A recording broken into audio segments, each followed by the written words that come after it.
All right, students. So we are doing our chapter 1, which is one electron atomic spectra. So last topic में we discussed different relations. We studied dependence of velocity of electron, radius of orbit, frequency as well as energy of the level or state on n. ठीक है, आपने देखा होगा सारों की dependence n पे है. दे somehow in one or the other way depend on n. अगर हम velocity को देखें, velocity is inversely proportional to n. Radius is directly proportional to n square. Similarly, frequency is inversely proportional to n cube. Kinetic energy is inversely proportional to n square. Total energy is inversely proportional to n square. ठीक है, तो हमने एक ये expression find किया which was 1 by lambda is equal to r into 1 upon n1 square minus 1 upon n2 square, where this r is Rydberg's constant and it has a definite value. So now next thing, the spectrum of hydrogen. तो इसमें ये जो हमने formula derive किया है, this formula we will be using to find a little bit about spectrum of hydrogen. Spectrum of hydrogen find करने के लिए कैसा कैसा स्पेक्ट्रम पॉसिबल है, we will use this formula. So now let's see. So first comes Lyman series. अब आपको पता है कि स्पेक्ट्रम कब बनता है, जब भी ट्रांजिशन होती है between two energy levels. Okay, तो अब अगर हमारे पास ये लेवल है n1, ठीक है, और अब ट्रांजिशन हो रही है n1 पे, पर वो किसी भी लेवल से हो सकती है. द थिंग इज, चाहे कोई इलेक्ट्रॉन सेकंड वाली शेल से जंप करे, चाहे कोई थर्ड वाली से जंप करे, फोर्थ से करे या फिफ्थ से करे, हमने ये देखना है कि जंप कहाँ हो रहा है. अगर जंप 1 वाले लेवल पर हो रहा है n1 पे, ठीक है, चाहे कहीं से भी हो, तो हमें जो भी सीरीज मिलेंगी उन्हें हम बोलेंगे लाइमन सीरीज. तो इसमें n आपका जो n1 है वो हमेशा 1 होना चाहिए, n2 2 3 4 सो ऑन कुछ भी हो. ठीक, so this is the thing. So अब आप देखो कि हमारे पास ये स्टैंडर्ड फॉर्मूला है, यहाँ ये r है, आपका r का वैल्यू डाल दी, ठीक है, और ये, तो all we have to do is कि n1 की वैल्यू डालो, n2 की वैल्यू डालो और हमारे पास आंसर आ जाएगा, बिकॉज ये तो कांस्टेंट है ही, ये सबके साथ मल्टीप्लाई होगा. तो हमने क्या करना है, n1 और n2 की जो भी वैल्यू है, तो यानी आप कहीं से भी किसी भी लेवल से किसी भी लेवल का ट्रांजिशन बहुत इजीली फाइंड कर सकते हो, और उसके लिए कौन सी वेवलेंथ प्रोड्यूस हो रही है you can easily find. So it's a very important relation. तो यानी जब आपका n1 1 है, n2 कुछ भी हो, तो उस सीरीज को हम लाइमन सीरीज बोलते हैं. और ये जो सीरीज है ये अल्ट्रावायलेट रीजन में लाई करती है, और टी लाइमन ने सबसे पहले इसको डिस्कवर किया था. ओके, तो अब लाइमन सीरीज के आगे मेंबर्स हैं, first member, second member and so on.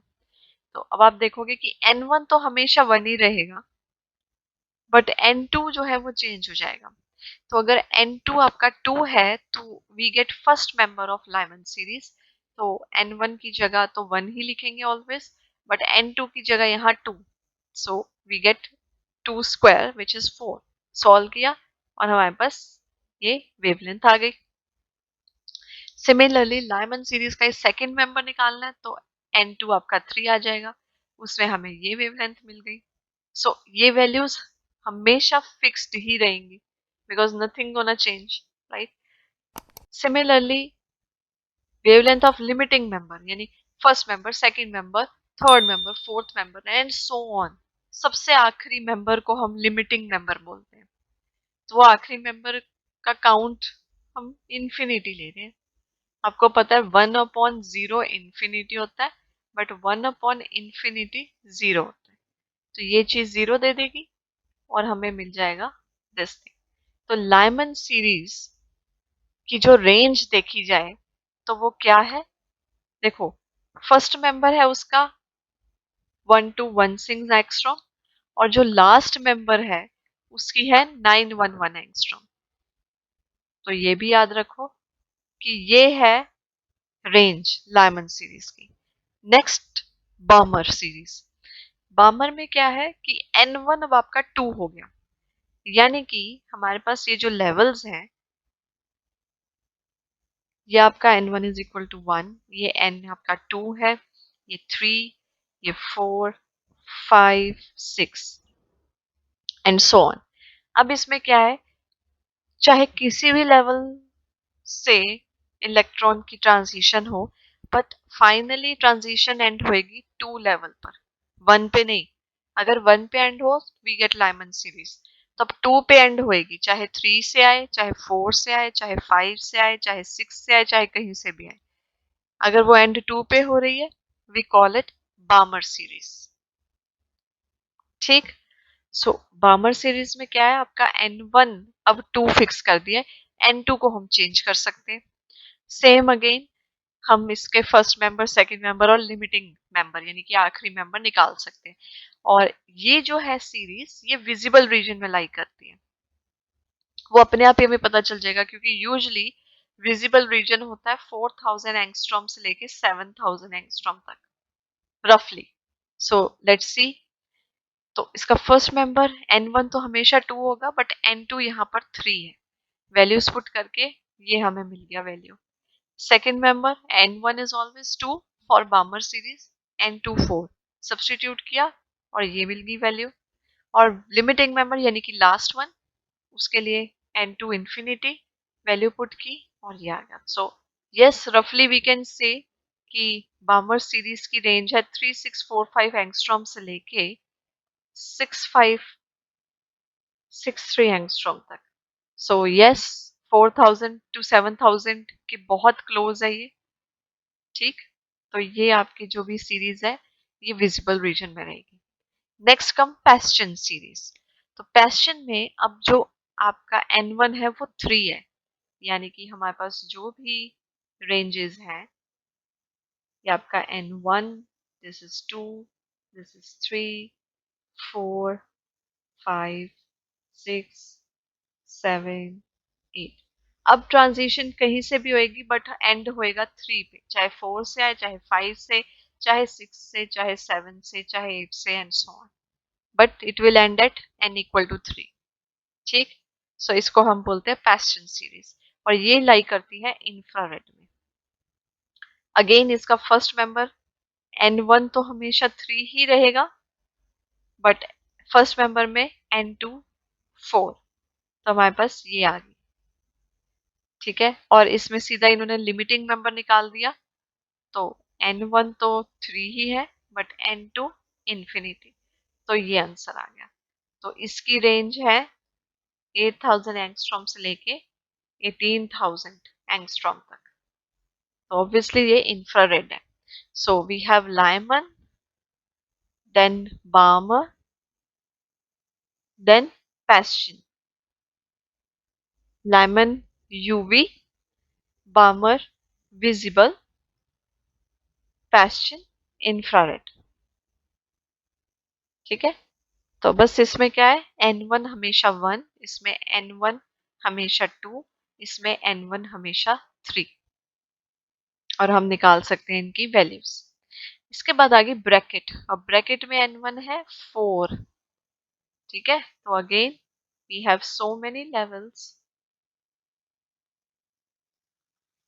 2 and here we have 3, here we have 4, 5, 6, 7, 8, 9, 10। तो अब ट्रांजिशन चाहे कहीं से भी हो बट एंड होगा 4 पे। ठीक है। सो ये आ गई आपकी ब्रैकेट सीरीज। ये भी इंफ्रारेड रीजन ही है क्योंकि हायर हायर वेवलेंथ सारी इंफ्रारेड रीजन में ही लाई करती हैं। तो इसमें अब हमेशा N1 आपका 4 रहेगा, N2 कुछ भी हो। तो फर्स्ट मेंबर में N1 4, N2 5, तो ये देखो 40,000 एंगस्ट्रॉम। और लिमिटिंग में N1 4, N2 इंफिनिटी, तो ये आ गया 14,000 से लेके 40,000, ये भी सब इंफ्रारेड है। Next, fund series. तो again we have so many wavelengths. This is 1, 2, 3, 4, 5, 6, 7, 8, 9, 10। तो अब ट्रांजिशन कहीं से भी हो बट होगी 5 पे, ठीक है। तो इसको बोलते हैं फंड सीरीज। इसमें N1 हमेशा 5 होगा। ये होता है फार इंफ्रारेड, मतलब बहुत ही हाई हाई वेवलेंथ्स। तो नियर इंफ्रारेड, इसको जो पैस्चन है, पैस्चन को हम नियर इंफ्रारेड भी बोल सकते हैं। नियर भी अप्रोचिंग इंफ्रारेड, नियर इंफ्रारेड, ठीक है। ब्रैकेट वाली को हम प्रॉपर इंफ्रारेड बोल सकते हैं, और फंड को हम बोलते हैं फार इंफ्रारेड, ठीक है। तो इस तरह से भी आप इसको स्प्लिट कर सकते हो। तो अगेन फर्स्ट मेंबर के लिए N1 हमेशा 5, N2 6, तो ये आ गया 75, अराउंड 75,000 एंगस्ट्रॉम। और लास्ट लिमिटिंग के लिए N1 तो 5 ही रहेगा, N2 इंफिनिटी, तो इसको सॉल्व करके आ गया 22,000 एंगस्ट्रॉम, ठीक। So finally we have Lyman, then Balmer, then Bastian, after that Brackett, and then Fun, okay. और नेक्स्ट इसमें N1 हमेशा 1, इसमें N1 हमेशा 2, इसमें N1 हमेशा 3, इसमें N1 हमेशा 4, और इसमें N1 हमेशा 5, ठीक है। उसके बाद 2, 3, 4 की वैल्यूज कुछ भी हो। लाइमन जो है, this is UV region, Balmer lies in visible region, Paschen को हम बोल सकते हैं नियर इंफ्रारेड रीजन, ब्रैकेट को हम बोल सकते हैं प्रॉपर इंफ्रारेड रीजन, और फंड को बोल सकते हैं फार इंफ्रारेड रीजन। सो ये है हमारी Lyman Balmer Paschen Brackett Pfund series, ये देती है spectrum of hydrogen. So this is the table you need to remember. और यहाँ पर ये देखो सारा दिखाया हुआ है कि कहाँ तक पॉसिबल है। ये आपकी नंबर 1 है, ये नंबर 2, ये नंबर 3, ये नंबर 4, 5, 6 एंड 7, और कैसे कैसे ट्रांजिशंस दिखाई हुई हैं। उसके बाद एनर्जी लेवल डायग्राम। तो एनर्जी का फॉर्मूला हमने जो लास्ट लेक्चर में फाइंड किया था, same formula. Now we can substitute the values, क्योंकि m is mass of electron which is always fixed, 9.1 into 10 to the minus 31. E, charge of electron which is fixed. Epsilon naught, electrical permittivity, absolute electrical permittivity which is also fixed. H is your Planck constant which is also a constant and has a fixed value. तो ये सारी value substitute कर दो, तो ultimately सिर्फ ये बच जाता है n स्क्वायर। तो ये हमारे पास आ जाता है expression -12.7 into 10⁻⁻19 upon n square जी। ये माइनस ऑलरेडी यहाँ पर प्रेजेंट था पहले से, ठीक है। अब फर्दर एक ये आया है जूल में answer, you can see this is joule. So 1 electron volt हमारे पास 1.6 इंटू 10⁻⁻19 जूल। तो हम इस पूरे को इलेक्ट्रॉन वोल्ट में भी कर सकते हैं, ठीक है। सो इसी En को 1.6 इंटू 10⁻19 से अगर हम डिवाइड कर दें, we'll get this whole quantity in electron volt. Basically यहां पर हमें ये लिखना चाहिए, okay. 1 electron volt is 1.6 into 10⁻19 joule. तो ये पुट करके ये आता है हमारे पास स्टैंडर्ड। इलेक्ट्रॉन वोल्ट में ही हम यूजली मेजर करते हैं। तो एनर्जी का फॉर्मूला है -13.6 upon n square electron volt. तो अब अगर ऑर्बिट आपका फर्स्ट ऑर्बिट है तो n1 होगा, तो simple, this is the answer. Second orbit के लिए n2 divide by 4 because n square है। थर्ड के लिए डिवाइड बाय 9, इंफिनिटी के लिए divide by infinity, and any number upon infinity will always give us 0, okay. तो ये वाला डायग्राम भी ऑलमोस्ट वही चीज है, बस यहाँ पर एनर्जीज भी इन्होंने साथ में मेंशन कर दी। बाकी सारा वही चीज है, लाइमन बार्मर पैशन ब्रैकेट फर्ट सीरीज बनाई हुई है, but here they have shown the energies also of all the levels. तो इस तरह के डायग्राम को एनर्जी लेवल डायग्राम बोलते हैं। तो अगर आपको क्वेश्चन आ जाए draw energy level diagram of hydrogen atom, तो आपने यही बनाना है, ओके। सो ये जो पूरी थ्योरी पार्ट है यू कैन स्टडी, सेम चीजें हैं वही। n इक्वल टू 1 को हम हमेशा ग्राउंड स्टेट बोलते हैं, ठीक है। सो दिस इज द थिंग। अब हमारे पास ये फॉर्मूला है बेसिक, किसी भी स्टेट का एनर्जी निकालनी है, we will use this formula for hydrogen atom. तो अगर हमें इस तरह हम किसी भी स्टेट की एनर्जी निकाल सकते हैं। अगर हमें किसी भी स्टेट की एनर्जी पता है तो हम ये भी बता सकते हैं कि एक इलेक्ट्रॉन को एक स्टेट से दूसरी स्टेट तक ले जाने में कितनी एनर्जी लगेगी। अब वो चाहे हायर से लोअर जाए या लोअर से higher, we can find the energy by simply subtracting the energies of both the states, ठीक है। तो अगर हमने इलेक्ट्रॉन को ग्राउंड स्टेट से फर्स्ट हायर स्टेट पे लेके जाना है तो कितनी एनर्जी चाहिए n इक्वल टू 1 से 2 लेके जाने में।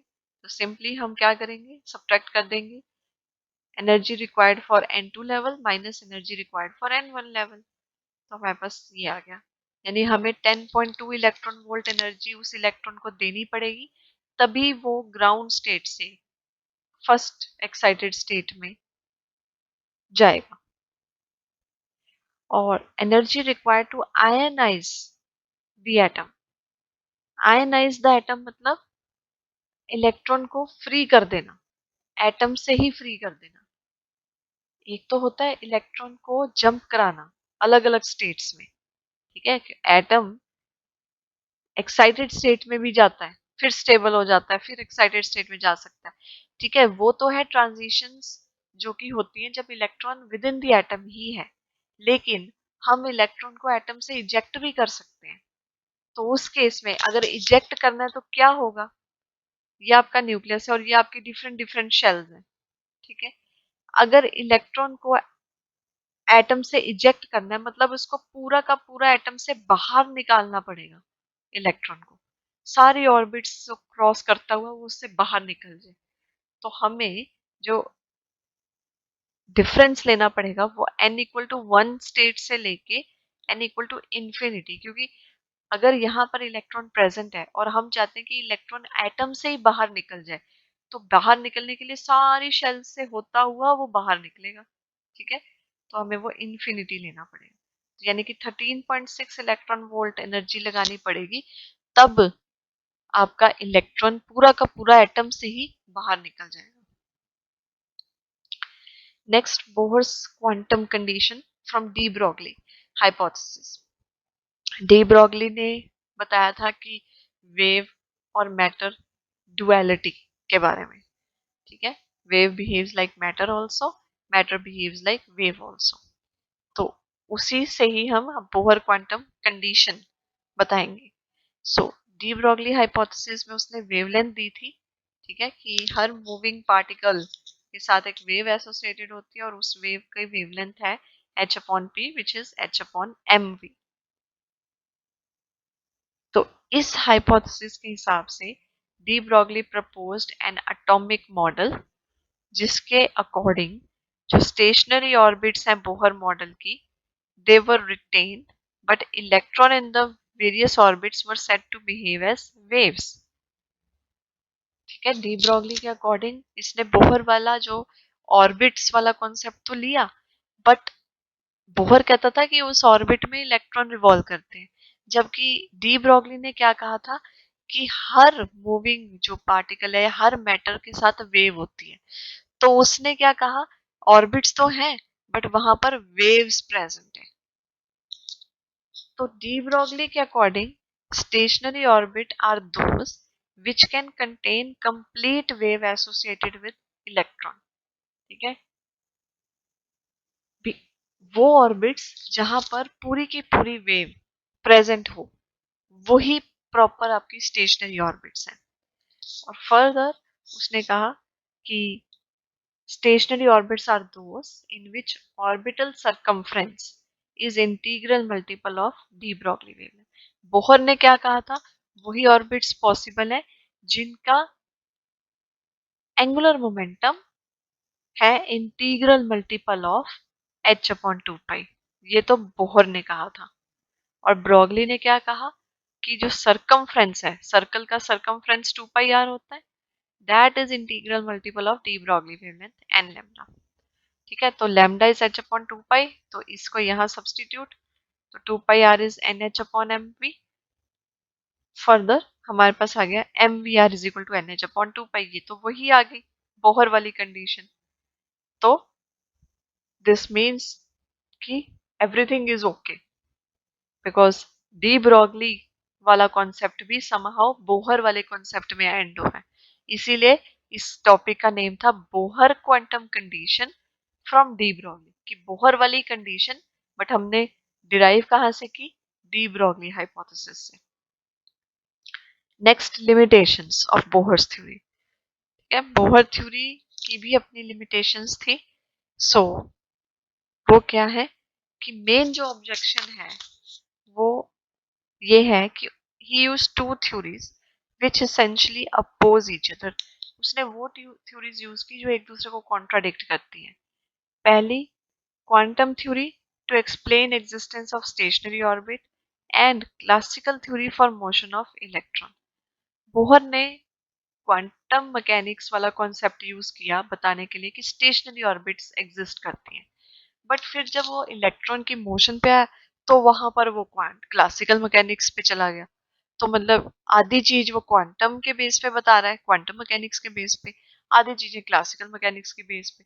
तो फिर अल्टीमेटली, और ये दोनों थ्योरीज ही एक दूसरे के टोटली ऑपोजिट है। यही था मेन ड्रॉबैक बोहर का। ओके, सो इस पैराग्राफ को एक बार अच्छे से पढ़ लेना बिकॉज ये लिमिटेशंस टाइप के क्वेश्चन शॉर्ट नोट्स में या कई बार लॉन्ग क्वेश्चन के साथ जरूर आते हैं। So these are the examples. ये एग्जाम्पल जो न्यूमेरिकल हैं दे आर इम्पोर्टेंट। ठीक है, स्पेशली दीज वन, ये एग्जाम्पल 3, इस टाइप के न्यूमेरिकल आपने डेफिनेटली ट्राई करने हैं। Okay, simply you have to use the same formula 1/λ is equal to r into 1/n1 square minus 1/n2 square, that's it। Okay, उसके बाद बोहर्स कॉरेस्पॉन्डेंस प्रिंसिपल। तो ये क्या कहता है, according to this principle quantum theory must give the same result as classical theory in appropriate classical limit. उसने कहा कि क्वांटम थ्योरी को अगर हम क्लासिकल लिमिट तक ले जाएं तो उसको सेम वही रिजल्ट देना चाहिए जो क्लासिकल थ्योरी देती है। यह है बोहर कॉरेस्पॉन्डेंस मतलब दोनों में कहीं ना कहीं कॉरेस्पॉन्डेंस हो, कि अगर हम क्वांटम को क्लासिकल लिमिट तक लेके जाएं तो उसको क्लासिकल रिजल्ट ही देना चाहिए। तो इसके लिए पहले हम फॉर्मूला यूज करेंगे ऑर्बिटल फ्रीक्वेंसी ऑफ इलेक्ट्रॉन का, जो कि हमने लास्ट लेक्चर में फाइंड किया था फ्रीक्वेंसी का, ये यूज करके। ठीक है, उसके बाद further According to Bohr postulate, when electron jump from higher orbit to lower orbit, तो जो स्पेक्ट्रल रेडिएशन एमिट होती है उसकी फ्रीक्वेंसी का फॉर्मूला है ये, ठीक है। When compared or when quantum number involved are large, यानी कि एक n है दूसरा n+1 है और n is very much greater than 1, तो उस केस में क्या होगा, हमने n1 को n लिख दिया, n2 को n+1। अब हम एलसीएम ले लेंगे, सॉल्व कर लेंगे। क्योंकि n आपका बहुत बड़ा है 1 से, तो हम क्या करेंगे, 2n+1 ये जो न्यूमरेटर में है और n+1 जो डिनोमिनेटर में है, इसमें से 1 को निग्लेक्ट कर देंगे क्योंकि n 1 से बहुत बड़ा है, ठीक है। तो अगर कोई बहुत बड़ा नंबर है और उसके साथ एक 1 है, तो 1 उसको कितना का और बढ़ाएगा। अगर अब इन्फिनिटी है नंबर, इन्फिनिटी और इन्फिनिटी+1, क्या उनमें बहुत डिफरेंस है? नो। इन्फिनिटी और infinity they are almost same thing. एक 1 ऐड करने से इन्फिनिटी में कोई ज्यादा डिफरेंस नहीं आ जाता। तो इसीलिए अगर कोई भी नंबर ऐसा है कि वो 1 से बहुत बड़ा है, तो हम 1 को सिंपली इग्नोर कर देते हैं।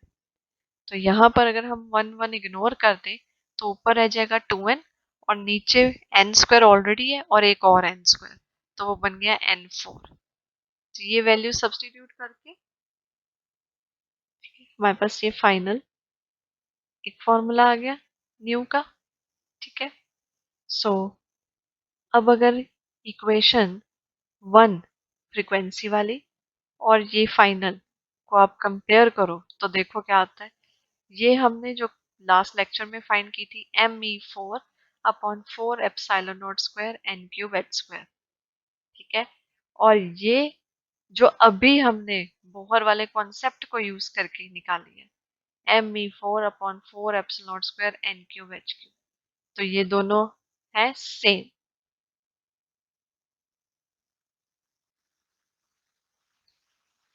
यहाँ पर क्यूब है, ठीक है। सो बुक में इस तरह की मिस्टेक्स होंगी, so you have to check. ये नहीं कि आप जो लिखा है उसी को कैरी ऑन कर लो, ठीक है। हमने लास्ट ही लेक्चर में किया, वहां पर ये फॉर्मूला निकालना था n³h³, तो यहाँ बाय मिस्टेक h² लिखा हुआ है। तो ये फॉर्मूला और ये अभी जो सॉल्व करके निकाला है, ये दोनों सेम है, ठीक है। तो इसका मतलब ठीक है, both classical and quantum theories they give same predictions in case of very large quantum number। और वो कंडीशन कि क्वांटम फिजिक्स को क्लासिकल लिमिट में क्लासिकल थ्योरी वाला आंसर देना चाहिए, ठीक है, इसको कॉरेस्पॉन्डेंस प्रिंसिपल बोलते हैं। सो ये छोटे छोटे टॉपिक्स हैं, इनके टाइटल आपको पता होने चाहिए, ठीक है। जिस तरह बोहर कॉरेस्पॉन्डेंस प्रिंसिपल है तो उसमें क्या लिखना है, अगर बोहर्स क्वांटम कंडीशन वाला जो क्वेश्चन था, ठीक है, फ्रॉम डी ब्रॉगली हाइपोथेसिस, तो उसमें क्या लिखना है, you should know the title. Derivations छोटी छोटी है। Correction for the finite mass of the nucleus, reduce mass of electron, ठीक है। तो हम कई बार जब हमारे पास दो एंटिटीज होती हैं, हम उनको सिंगल एंटिटी की तरह यूज करते हैं। अगर दो एटम्स हैं तो हम दोनों एटम्स का अलग अलग मास लेने की बजाय उनका रिड्यूस्ड मास यूज करते हैं, ठीक है। सो सेम ही यहाँ पर होता है, correction for finite mass of the nucleus. तो बोहर थ्योरी जो है हाइड्रोजन के लिए, उसमें assumption है that nucleus remains at rest, ठीक है। न्यूक्लियस को हम यूजली एट रेस्ट कंसीडर करते हैं कि वो ज्यादा मूवमेंट नहीं करता। This is valid if nucleus has infinite mass, but reality में किसी चीज को कह देना कि ये बिल्कुल रेस्ट पे है, ये तभी पॉसिबल है अगर उसका इनफाइनाइट मास हो। क्योंकि आपको पता है कि जितनी चीज हैवी होएगी वो उतनी ही स्लो चलेगी। Lighter particles move faster, heavier particle move slower। So if something has infinite mass, वो बहुत हैवी होगा, and then we can assume it to be at rest. But reality में न्यूक्लियस का इनफाइनाइट मास नहीं है।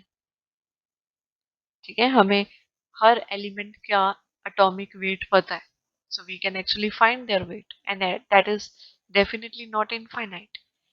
तो ये जो एजम्पशन करते हैं हम कि न्यूक्लियस रेस्ट पे है, बट रियलिटी में न्यूक्लियस रेस्ट पे नहीं हो सकता। ठीक है, वो तभी होगा अगर उसका इनफाइनाइट मास हो, बट रियलिटी में न्यूक्लियस का फाइनाइट मास है।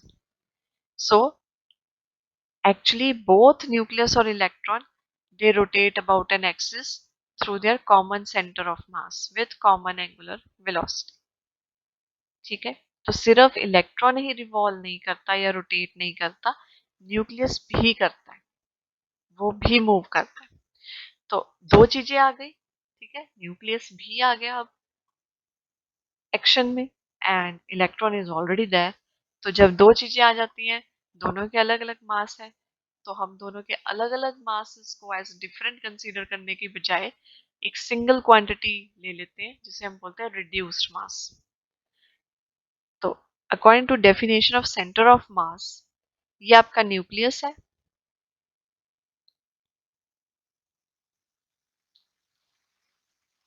And this is your electron. ये दोनों का कॉमन सेंटर ऑफ मास है। ठीक है, न्यूक्लियस का डिस्टेंस लिया है r, क्योंकि इलेक्ट्रॉन तो न्यूक्लियस के बाद होता है, ये न्यूक्लियस होता है और उसके अराउंड इलेक्ट्रॉन रिवॉल्व कर रहा होता है, तो इसलिए इसका डिस्टेंस है a माइनस आर। तो आ गया m n r should be equal to me, which is mass of electron, into a minus r। तो r हो गया MEA upon Mn plus Me। Kinetic energy of system क्या होगी? Kinetic energy of nucleus plus kinetic energy of electron. Nucleus के लिए capital M n और electron के लिए स्मॉल m है, small m e v square. v is r omega. ठीक है, तो इस v को लिख सकते हैं पहले half m e r square omega square. ठीक है, लेकिन यहाँ पर इलेक्ट्रॉन के लिए जो डिस्टेंस है वो है a माइनस आर। ठीक है, तो यहाँ पर हमें r की जगह a माइनस आर लिखना पड़ेगा। अब इसमें हमारे पास 2 कॉमन है, ओमेगा स्क्वायर कॉमन है, so omega square by 2 common निकाल लिया और बाकी ब्रैकेट में आ गया M N R square plus M E A minus R whole square. तो अब ये पर्टिकुलर टर्म क्या बन गई? यहाँ पर हम आर स्क्वायर की वैल्यू पुट कर सकते हैं।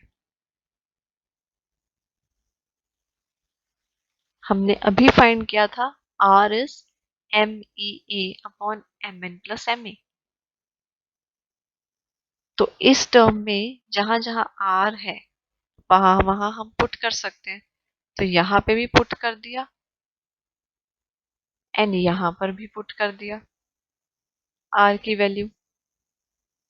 ठीक है, तो अब ए हर जगह कॉमन है, ए स्क्वायर को ब्रैकेट के बाहर लिख दिया। On solving we get this thing. इसमें ये जो टर्म आती है, यहाँ से ये आपका एम एन जो है डिनोमिनेटर वाला, डिनोमिनेटर में पावर है। ठीक है, तो न्यूमरेटर वाला एक पावर से कट हो जाएगा और यहाँ पर आपने डिवाइड करना है न्यूमरेटर और डिनोमिनेटर को एम एन से, तो हमारे पास ये टर्म आ गई। But me upon 1 plus me upon mn is mu, that is reduced mass of the electron, and अगर आपका एम एन इन्फिनिटी हो जाए तो क्या होगा देखो, mu is M E upon 1 + M E upon infinity. अगर एम एन इन्फिनिटी हो, M E upon 1 + any number upon infinity is 0। ये मैं बार बार बता रही हूँ, so you should always remember this formula. तो ये 0 हो गया, यानी डिनोमिनेटर में बस 1, so this is M E. ठीक है, तो अगर न्यूक्लियस का मास इनफाइनाइट पहुंच जाएगा तब रिड्यूस्ड मास सिंपली इलेक्ट्रॉन का मास रह जाएगा। So what we can write, mn r²,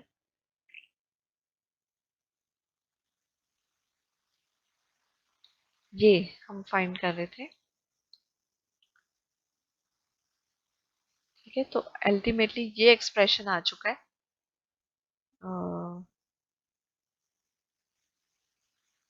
this is the expression for this. So mn r² plus mea minus r whole square is equal to mea square upon 1 plus me upon mn. तो इसमें भी me upon 1 plus me by mn है mu, तो ये term आ गई equal to mu A square. तो जब ये पूरी की पूरी टर्म म्यू ए स्क्वायर है तो काइनेटिक एनर्जी में ये पूरी टर्म आपकी म्यू ए स्क्वायर है। तो फाइनली काइनेटिक एनर्जी क्या होगी, mu A square omega square. और सेंट्रीपिटल फोर्स में होता है M E V square upon R. Usually centripetal forces M V square upon R. तो यहाँ पर इलेक्ट्रॉन है M E V square upon, electron के लिए डिस्टेंस है A minus R, and that is equal to, ये क्या है, force of attraction. Centripetal force को हम हमेशा फोर्स ऑफ अट्रैक्शन वाले फॉर्मूला के इक्वल रखते हैं। ये कौन सा है, कूलम्स लॉ। तो कल वाले लेक्चर में, लास्ट लेक्चर जो था हमारा, लास्ट लेक्चर, उसमें भी हमने सेंट्रीपिटल फोर्स को रखा था इक्वल कूलम फोर्स के या कूलम लॉ के। आज भी यही किया है। सो ये कुछ टिप्स होते हैं, कुछ ट्रिक्स जो कि याद रखने होते हैं। ठीक है, कूलम्स लॉ क्या होता है, Q1 Q2 अपॉन 4πε0r²। तो यहाँ पर चार्ज E है, सब्सटीट्यूट किया, V के लिए omega A minus R, finally R का वैल्यू फिक्स है जो हमने पहले निकाला था, so we will substitute it this R here. ठीक है, finally we get this thing, solve करके दिस पर्टिकुलर वैल्यू, और इसको भी फाइनली सॉल्व करके, because this is nothing but mu, reduced mass. और पोटेंशियल एनर्जी का फॉर्मूला हमेशा यही होता है। ठीक है, या इसको लिख दो, एक्चुअली में डिनोमिनेटर में ए होता है, लेकिन हम क्या लिख सकते हैं इसको, न्यूमरेटर में A into A in the denominator, तो वो a² बन गया। So finally total energy is kinetic energy plus potential energy, which is this thing. In general आप इसमें n लगा सकते हो। एंगुलर मोमेंटम अगर निकालना है, सारे टॉपिक्स इसमें फिर से कवर हो गए। तो न्यूक्लियस के लिए एम एन v1r, क्योंकि न्यूक्लियस के लिए हम डिस्टेंस r ले रहे हैं और मास mn। इलेक्ट्रॉन के लिए हम मास me ले रहे हैं और डिस्टेंस a माइनस r ले रहे हैं। फिर से सारा कुछ सब्सटीट्यूट कर दो, तो हमारे पास L आ जाएगा mu omega A square. Bohr postulate, ये बोहर पोस्टुलेट वही है, mv² is equal to nh upon 2 pi. mv² नहीं, mvr is equal to nh upon 2 pi. ये mvr क्या है, angular momentum. So L is nh upon 2 pi. एक L ये निकाला है, दोनों को हम इक्वेट कर देंगे, ओमेगा आ जाएगा। इस ओमेगा की value we can substitute in equation 5। this one.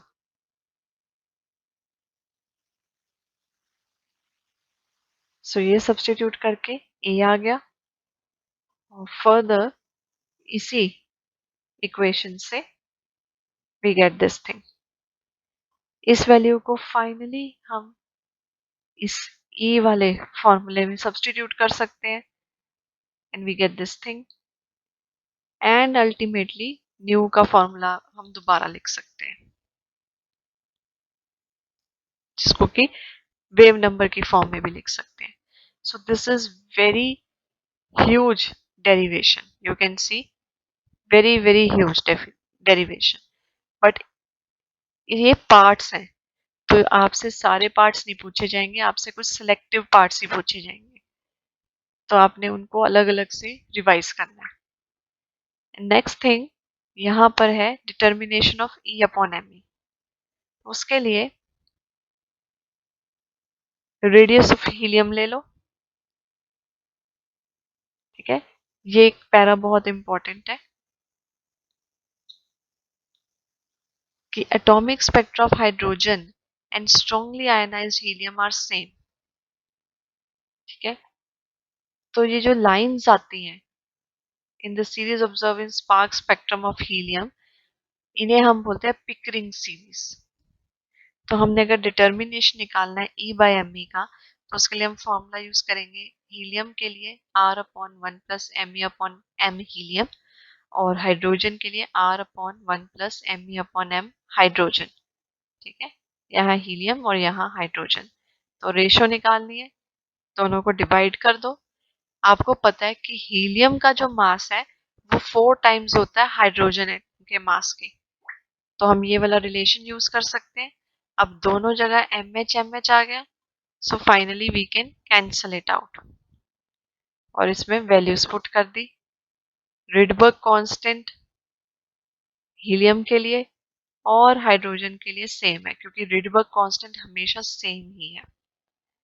सो इससे हमारे पास ये रेशो आ जाती है. डिस्कवरी ऑफ ड्यूटेरियम और हैवी हाइड्रोजन. तो ये जो आपके पास इक्वेशन है, दिस पर्टिकुलर इक्वेशन, सो आपको इस चैप्टर के लिए एक अलग से शीट बनानी पड़ेगी फॉर्मूले की because there are so many formulae and you have to remember all the formulae. Okay, तो ये बताता है that spectra of atom having same value of Z will have slightly different wave number if their nuclei have different masses. तो अगर atoms का atomic number same है, ठीक है, बट फिर भी उनके न्यूक्लियाई का मास थोड़ा सा डिफरेंट है तो उनके वेव नंबर भी थोड़े से डिफरेंट होंगे. तो इन एटम्स को हम क्या बोलते हैं, आइसोटोप. ठीक है, आपको याद होगा आइसोटोप की हम डेफिनेशन पढ़ते हैं same atomic number but different mass number. तो बर्च एंड मीजल इन्होंने ये स्पेकुलेशन बताई थी कि हाइड्रोजन का भी एक आइसोटोप है, यानी देयर इज समथिंग जिसका मास नंबर डिफरेंट है बट एटॉमिक नंबर वन ही है. ठीक है, तो उसको उन्होंने फिर नाम दिया था ड्यूटेरियम क्योंकि नॉर्मली हाइड्रोजन का एटॉमिक नंबर वन होता है, मास नंबर भी वन होता है. बट ये जो चीज थी इसका एटॉमिक नंबर तो वन था बट मास नंबर टू था, ज्यादा था. ठीक है, तो इसलिए उन्होंने इसको नाम दे दिया ड्यूटेरियम. ड्यूटेरियम, ड्यू मतलब टू और हैवी हाइड्रोजन भी बोला क्योंकि मास नंबर टू हो गया, हाइड्रोजन का मास नंबर वन होता है तो इसलिए इसको ड्यूटेरियम भी नाम दे दिया. हैवी हाइड्रोजन भी बोलने लगे because it is heavier than hydrogen. ठीक है, क्योंकि एटॉमिक मास था twice that of normal hydrogen. तो इसी तरह आइसोटोप्स की डिस्कवरी हुई. So that's all for today and make sure to remember all the formulae because this chapter and next chapter are all about formulae. तो अगर आप एक भी फॉर्मूला भूल गए you will not be able to do the derivations. Okay, so start making a list of formulae for the chapter and also you have to prepare an assignment जो कि आप लास्ट डेट ऑफ फेब में submit करोगे.